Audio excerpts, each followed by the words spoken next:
préciser une chose. Je regrette que la délégation de la RDC soit parmi les plus faibles, vous avez dit la plus forte. Nous sommes au total 8 députés et 2 sénateurs. Au moment où les pays hôtes font la quarantaine, la France au moins 40. Ce qui fait que des commissions ont connu l'absence des délégués de la République démocratique du Congo, puisqu'ils ne peuvent prendre part aux travaux que des députés ou des sénateurs. Ceci dit, nous n'avons pas encore donné notre message au niveau de la tribune, mais nous avons commencé la diplomatie parlementaire. Quand nous allons finir cet échange avec la presse, nous allons rencontrer le président des assemblées nationales et des sénats de l'Afrique pour avoir une stratégie commune en ce qui concerne la diplomatie parlementaire, parce que pour nous, l'Afrique doit aimer l'Afrique. Nous devons éviter l'hypocrisie au moment où nous savons que des pays africains, voisins de la République démocratique du Congo, sont sur le territoire congolais avec leurs troupes et des lances, missiles, comme on l'a dit ce matin, sur RFI, mais des armes sophistiquées. Rien que les dernières interventions de ces armées qui soutiennent le mouvement terroriste de M23 ont fait des dégâts évalués par les experts des Nations Unies de plus de 500 000 personnes. Un drame humanitaire. Mais le même rapport des Nations Unies parle de plus de 10 millions de morts dans la République démocratique.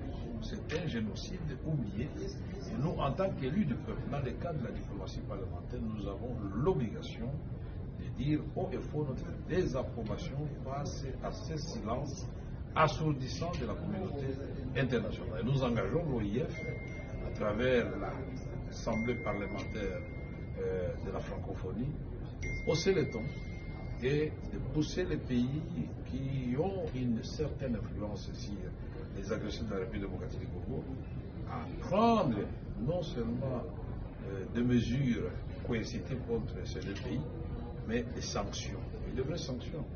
Et nous sommes dans la République démocratique. Nous n'avons jamais traversé la frontière ou les frontières communes avec l'Ouganda et le Rwanda, parce que le président de la République, dès son avènement au pouvoir, a prôné la paix et il voit l'Afrique qui est en train de s'élever et marcher avec comme épicentre la République démocratique du Congo. J'ai dit la locomotive. C'est cela le message de la République démocratique du Congo. Il n'est jamais trop tard pour bien faire.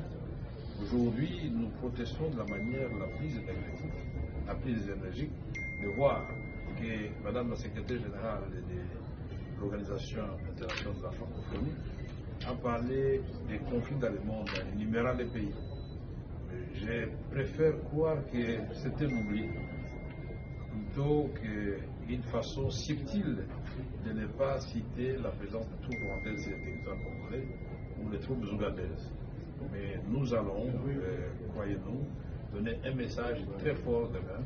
Ce message est entendu par plus de 390 participants à cette salle.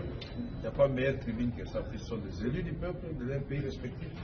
Ils vont ramener ce message, puisqu'il y a des pays au monde qui oublient qu'au moment où nous parlons, on est en train de tuer dans le Nord Kivu, dans l'Itourie, en République démocratique du Congo, pas par les armées venant de l'Occident ou de l'Asie ou de l'Amérique, mais par les voisins immédiats de la République démocratique. C'est pourquoi nous disons que l'Afrique doit aimer l'Afrique et l'Afrique doit tourner la page des atrocités et voir comment projeter ce continent béni par Dieu dans l'orbite du développement. C'est cela notre mission ici.